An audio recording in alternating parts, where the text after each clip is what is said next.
The Sword and Shield era brought us some of the most expensive modern era cards in the form of alternate arts. Now, we don't have alternate arts yet in the Scarlet and Violet era, but we do have special illustration rares. So what are the top 10 most expensive special illustration rares so far in Scarlet and Violet? And take a look. Alright guys, so today we'll be going through the top 10 most expensive special illustration rares from Scarlet and Violet. Now we've actually got 5 sets already out in the Scarlet and Violet era, which is actually pretty crazy.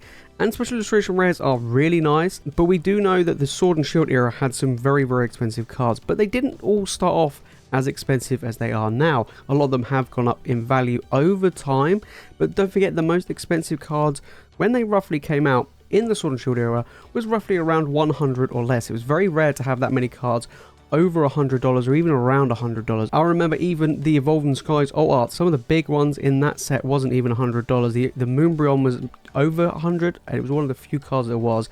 But then after Evolving Skies, then these cards started to come out at insane prices. So we're going to be taking a look at what has been going on with Scarlet and Violet special illustration rares. We've got some honorable mentions. Let's get into it. Right, first honorable mention that we have today is the Shen Pao EX from Paldea Evolved. Now, Paldea Evolved has some really, really nice cards in it. And we're looking at around $25 for this card. It's not massively expensive, but it is pretty good. Now, don't forget, a lot of these sets are really cheap to get hold of. Like, booster boxes of all these sets are pretty good price. Some of them are even under $100 right now, so it's a great time to crack packs and try and get some of these cards. And let's put it this way, we're starting off with $25. This is an honorable mention. Trust me, it ramps up pretty fast once we get into the top 10 itself. And overall, this is a really, really nice card. I think it's actually a highly playable card as well, which has an additional impact into its value. And another honorable mention, we have Parasol Lady. This is from Paradox Rift. Now, Paradox Rift hasn't really been out that long, and this is still a really nice trainer card. It's actually one of the most expensive Japanese cards from, you know, the Japanese version of Paradox Rift, but this is still a pretty good one at $28. Now again, $28 for a full art trainer is pretty good. We don't really see that many expensive full art trainers in the Sword and Shield era. They don't really exist that much, really. I think maybe like 1 or 2 that are at decent value, but to be $28 as honorable mention for a trainer is pretty good going. Speaking of, we have the Erica's Invitation. This is from 151. Now again, this was a big card when it came out, and we're looking at $27. It has dropped a fair amount since its release. I mean, it came out at nearly 60, you know, so it's nearly a third of its price already, and it's going to keep falling the more and more packs get open. But again, pretty strong value for a full art trainer, but it has dropped quite a bit since its release, and I'm obviously in Japanese in the 151. Very good there, of course. But over in English, it has been dropping. And we're going into more trainers. We have the Miriam. Now, to give you guys an example, this is the most expensive card from Scarlet and Violet base. So it is safe to say there is no Scarlet and Violet era base set cards in the top 10. This has just missed the top 10 at $29. This card has been dropping like absolute crazy. So we go back a year. I mean, this set hasn't been out a year. If we go back a year, it hasn't been out a year, but it has dropped quite a bit from around $75 now down to less than $30, but it misses out on the top 10. Another card that misses out on the top 10 is Professor Sada's Vitality, which is another full art trainer from Paradox Rift.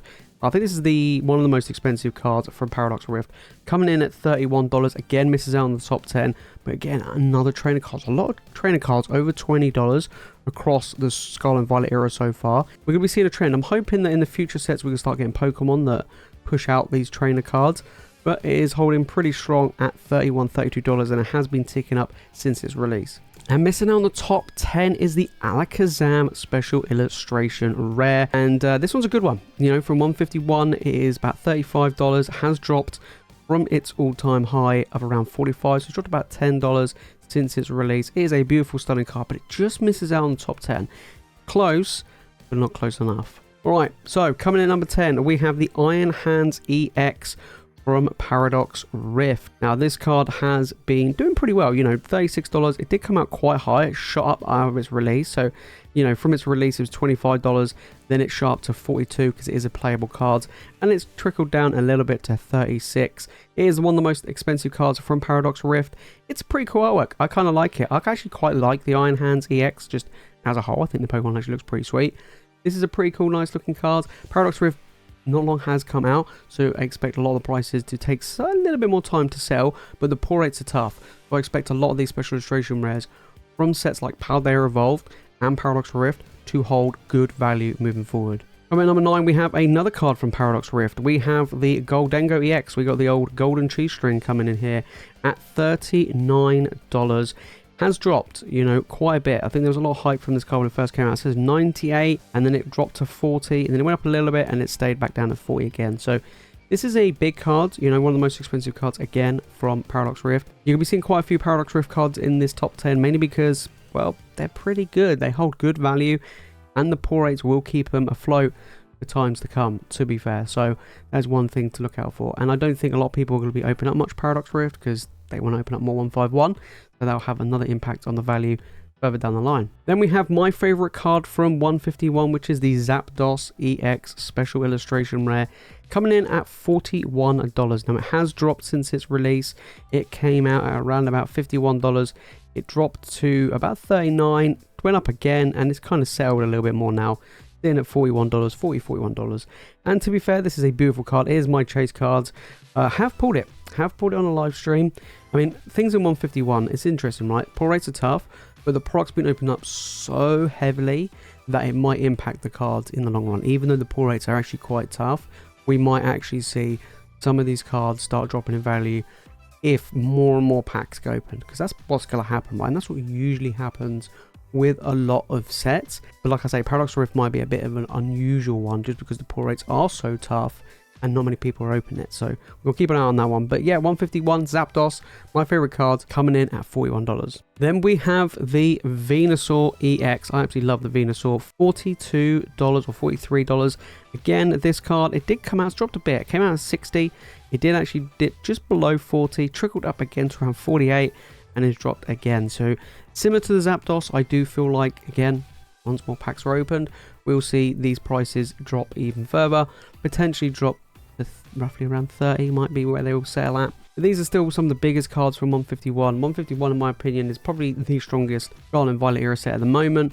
Well, I think Paldea Evolved and Paradox Rift will definitely give it a run for its money, having to contain the most expensive high value cards, but only time will tell. But yeah, Venusaur coming in pretty good. We have the Blastoise EX from 151. So we just had the Venusaur, now we have the Blastoise. I actually pulled this. Beautiful card. Artwork's incredible. I think the whole Squirtle line, in my opinion, is very, very nice. And this card's had a bit of an interesting journey because it did come out at $38. Then it actually went as high as $57, which would have put it a few places higher on this list. But it has been dropping since, and I kind of feel like we're going to start seeing that across the board in 151. Yeah, had great beginnings, great start. Similar to Crown Zenith, really. A lot of the Gold V-Stars and Crown Zenith performed very well because they weren't that easy to get hold of, but there was just so much product of Crown Zenith that those cards eventually dropped. And I think now we're going to start seeing that with 151, with the top end cards and the top end special illustration rares start to decline over time, with more and more reprints of the sealed products hitting the shelves. Coming in number 5, we have the Iron Valiant EX, and this is an awesome one. This one's from Paradox Rift. It's actually one of my favorite cards from the set. Beautiful colors, looks amazing. And we're looking at $53, you know, $53 for this card. It has gone up and dropped a little bit since. So it came out around 50, it went up to around 57, 58, and now it's down to 53. I do expect this to drop a little bit more. I haven't pulled it yet. You know, we've opened up a decent amount of Paradox Rift, nearly a case of Paradox Rift. We haven't seen this card yet, but this is still a beautiful card. I believe it's the second most expensive card in Paradox Rift. So the fact is, this is the second most expensive. We haven't seen the Roaring Moon yet, but this is a beautiful card nonetheless. And like I say, across the board with Paradox Rift, it will hold good value moving forward in these cards, because I have a feeling that it's going to be tough to get some of these big top end cards, especially in the Scarlet and Violet era. And it's really interesting to see a beautiful stunning card hold decent value and make it a bit more appealing to open, because don't forget, booster boxes are pretty cheap right now. This is a great one indeed. Then we have the Charizard EX from Obsidian Flames. Now, this one's an interesting one. It is coming in at number 4, just beating the Iron Valiant. However, I do expect this to drop even more. This is coming in at $58. It's weird to see a Charizard fall so fast since its release. But this card, we go back to when it first came out. It actually came out pretty strong. It came out of the gates actually pretty decent. at around $100. Now at the time, it was the most expensive card to release in the Scarlet and Violet era. But the pull rates in Obsidian Flames is insanely good. It's a small set, right? It's a large set, but has a small pool of cards that you can pull the hits from, and that's why the Charizard is actually quite easy to get hold of. And we've seen that is the reason why this card has dropped so much.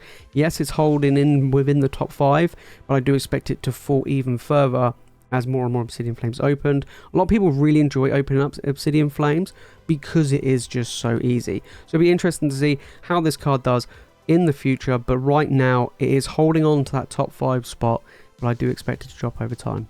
Right, coming top 3, we have the Iono. Now, Iono has been dropping recently from Paldea Evolved. It is the most expensive card from Paldea Evolved, and it was the most expensive card in Scarlet and Violet for a decent amount of time, and it's $81 right now. And it, as you can see from the chart, has dropped. It was sitting around 100 for the longest time, but then over the past month, it has dropped by about 20%. So this is a beautiful card. It is a full art trainer. It is the most expensive full art trainer since Sun and Moon. There hasn't been a full art trainer to reach this high in Sword and Shield, and this is the most expensive one in Scarlet and Violet. This is a beautiful, stunning card. I haven't pulled it. Tough to pull. Really tough to pull in Paldea Evolved. Just like Paradox Rift. Just so tough. So I think it still will hold somewhat of a good value. Has dropped 20% in the past month down to $80. $80 is still pretty good, guys. Now, $80 is still pretty good in the form of values. And again, like I said earlier with the Sword and Shield, a lot of the big money cards were kind of around this level. I remember doing a list of the top 10 most expensive arts, and the majority of them were around between the $80 to $100 mark. And, you know, that's actually, you know, holding pretty well. That's quite interesting. Missing out at number 1, we have the Roaring Moon. This card is absolutely stunning. If you haven't pulled it, honestly, it is amazing. We have pulled it on Paradox Rift, $107. Now, it has dropped recently. It did actually go for around 113. Only started to dip a little bit, but from its release of 75, it is doing incredibly well. And I expect this card to hold. I think this card will probably hold between $90 to $100 for the longest time, mainly because, like I say, Paradox Rift is super tough to get the pulls, and to get this one, I think it's like one in over 700 packs.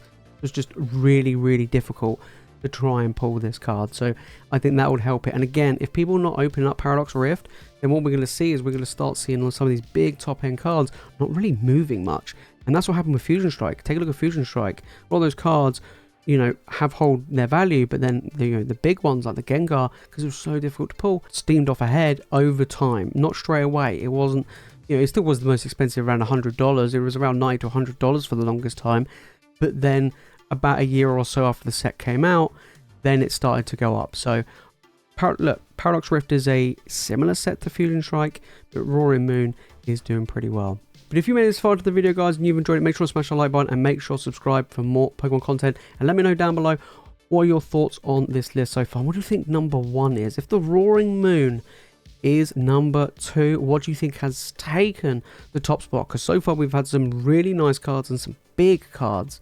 What is number 1? Well, number 1 kind of has to go to the king. Let's check it out.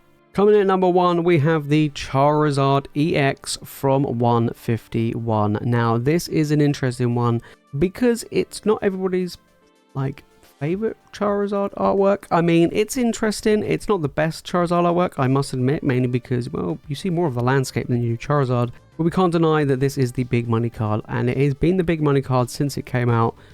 But its price has been a bit all over the show, as you can see from this graph, because, I mean, it came out 130, then it dropped by like $30, then it shot back up by $30, then it dropped again by $30, and now it's kind of settled a little bit, but it's at 113. So it's actually what Roaring Moon was maybe a couple of weeks ago. It was quite interesting that those two are so close to each other.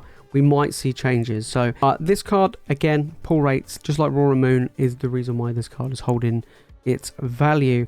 And it is a beautiful, it is a nice artwork. I do like it, but I don't think it's the best Charizard by far, but it's holding good value. In 151, like I said, with like the Venusaurs and the Blastoise and stuff, it's going to be opened up heavily. This will impact the cards, even though they are tough to pull. So I do expect this Charizard probably to lose its place from the top spot, and I think Roaring Moon might be holding the top spot in a couple of months time, but we'll have to wait and see. Of course, we've got the new set dropping as well, but Charizard is at the top. It is king. So there you have it, guys. Those are the top 10 most expensive Scarlet and Violet era cards. Special Illustration Rares are the most expensive. They're holding insanely good value. And to be honest, there are a ton of amazing cards throughout the Scarlet and Violet era. They really are. And Special Illustration Rares, I think, in the long run, will do pretty well. Now, there have been good, strong Illustration Rares that are holding good value.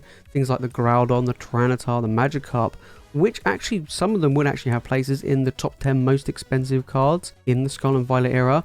But it's mainly the Special Illustration Rares. They're the best ones that we can compare to as alt arts. And again, not all arts are expensive. You know, take a look at like the Sandaconda, you know, or the Conkeldurr. They don't hold a lot of value, but obviously some do, especially from Evolving Skies. So in this list, we had a decent amount from 151 and Paradox Rift. We had one from Obsidian Flames, which was the Charizard.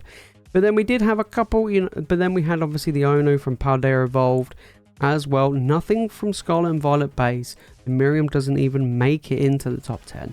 The 151's doing pretty well. Paradox Rift is doing really well. It'd be interesting to see what other cards are going to be coming out. Obviously, we've got Paldean Fates coming in January.